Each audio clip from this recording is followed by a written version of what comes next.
What's going on, guys? It's Kaufman is Alive. I look at comic books new and old. Today I'm looking at an old comic book, Peter David, Dale Keown, The Incredible Hulk, number 377. This came out in January of 1991. This iconic cover with the Hulk, the silhouette here with the green background, the bright purple logo. Such an awesome cover. They actually put it on here twice. It's even on the corner panel there. So just over this past weekend, the unfortunate passing of the legendary comic book writer Peter David. And this was a comic book I've been wanting to look at for a while anyway, so I thought this would be a great opportunity to look at it. Just love this cover. It screams the 90s with its bright neon colors. I've seen this on t-shirts, posters. Just one of the best Hulk covers that you're ever going to find. And I love that it's not just the silhouette. We've got some lighting here and we can see Hulk's face.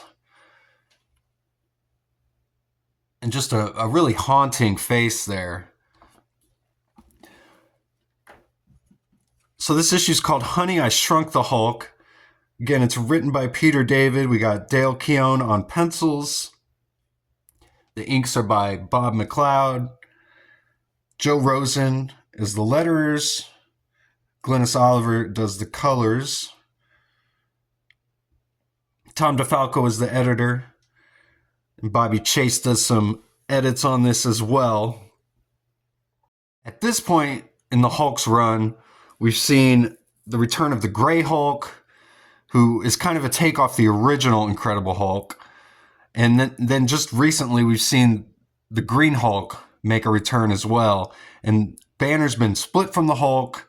And now at this point, Peter David, the writer, has gotten the bright idea to put all the Hulks, all the personalities, including Bruce Banner, in a room together to try and sort this all out and combine all of these volatile entities, try and combine them back into one entity.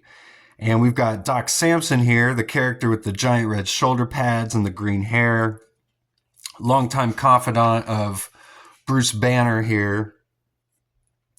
And we're actually in the mind of Bruce Banner, as we find out here. And Dale Keown, the artist, went on to work at Image and did The Pit over at Image, was his creator-owned character, which was kind of a takeoff of the Hulk, really. But for my own comic book fandom, this is kind of where I first heard about him, was in The Incredible Hulk, and then again in The Pit. And he's still around too. I've seen him around on YouTube, kicking around still. But some pretty classic stuff here, as we've got Gray Hulk and the Green Hulk. They're kind of bickering. They both have different personalities too, which is nicely done by Peter David, the writer here.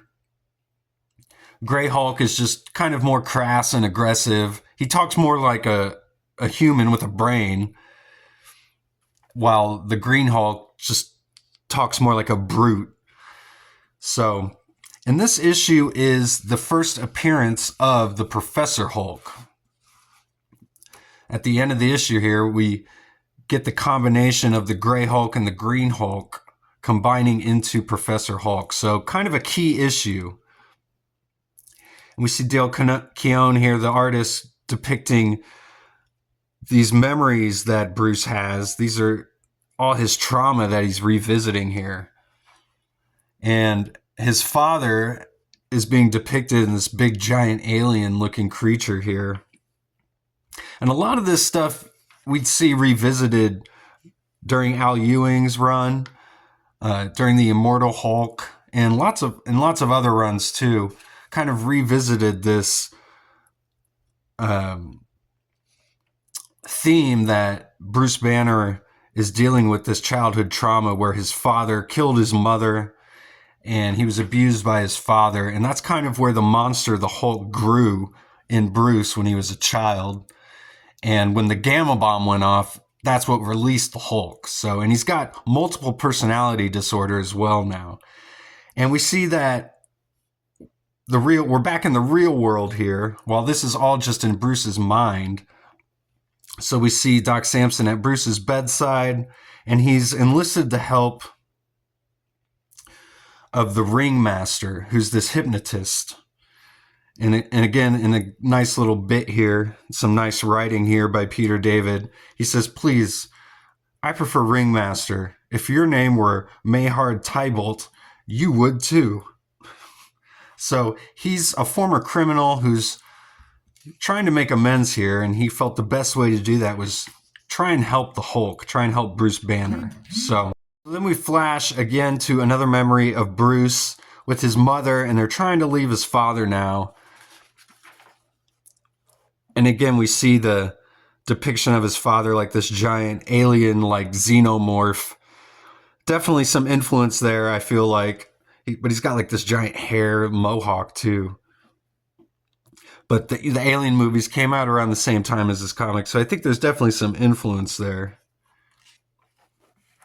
We see him breathe fire on the Hulks as they come running to try and stop him. And he's able to smash Bruce's mother into the ground and kill her here. And we see the childlike Bruce, he's got no emotion, no reaction to this at all. And the adult Bruce slaps him. And then we see the giant green Hulk be released here from the child. And then he says, "There, I reacted. A nuclear reaction. Happy now?" Pretty awesome panels there.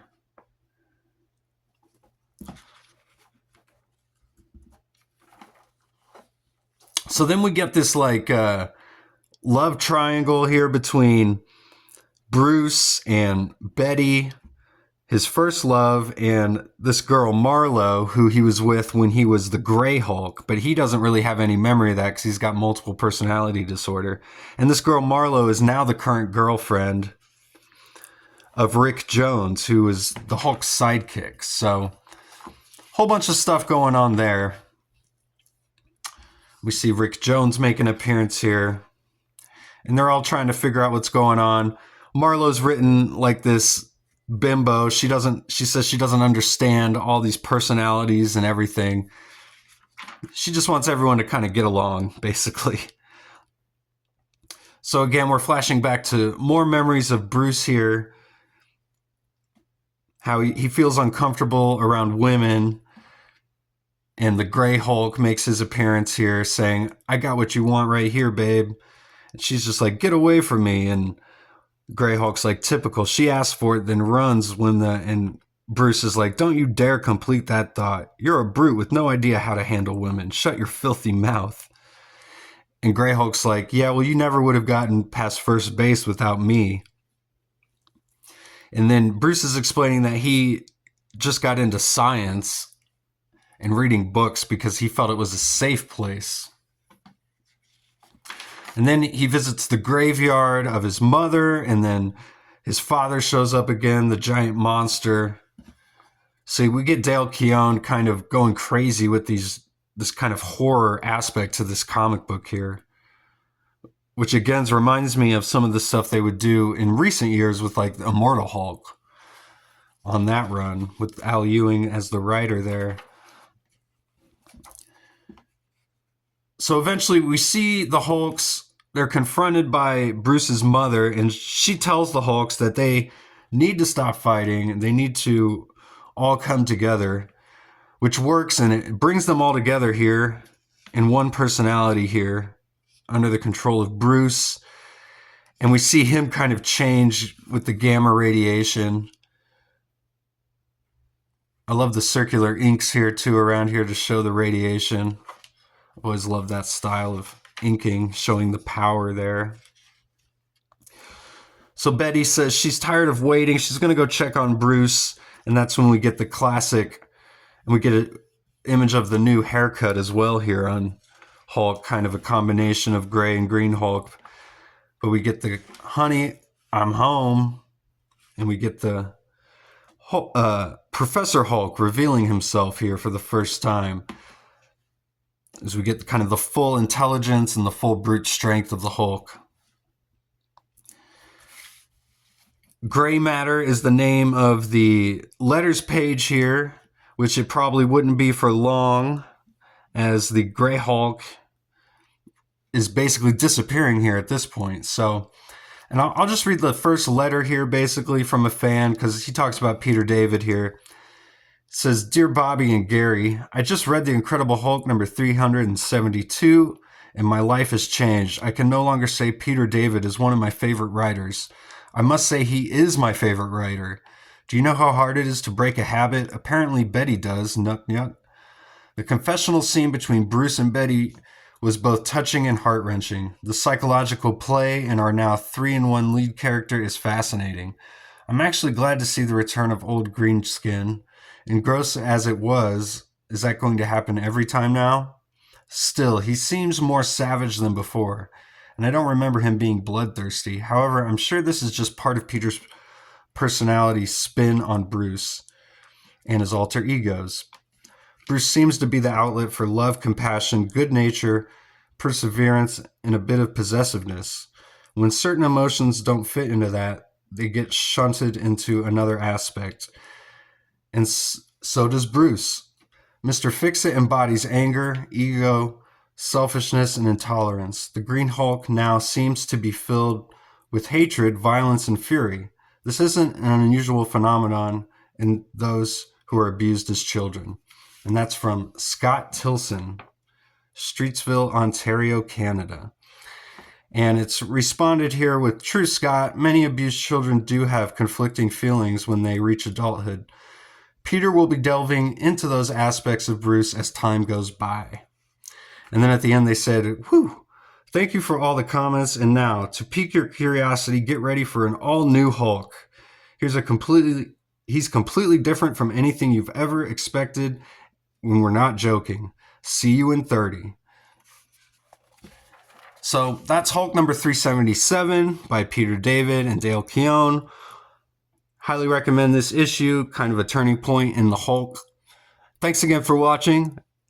Go subscribe to my channel. I do post daily comic book reviews, and I'll see you guys on the next one.